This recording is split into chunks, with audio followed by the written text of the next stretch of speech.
Kurultay salonuna girdiğimizde böyle burada olduğu gibi arena salonunda bir tur atıyoruz. Bir miktar turladıktan sonra karşıda İstanbul delegasyonu var, kalabalık.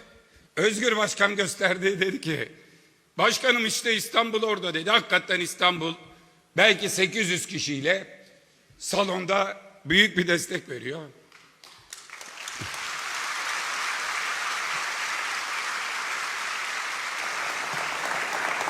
Sonra köşeyi döndük.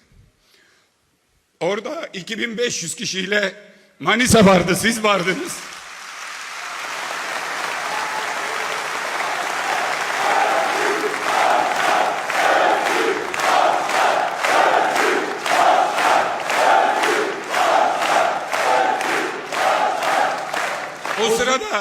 O sırada arkamdan Ferdi'nin sesini duydum. Özgür Çelik Başkan'a dedi ki aha bu da Manisa abi nasıl olmuş dedi.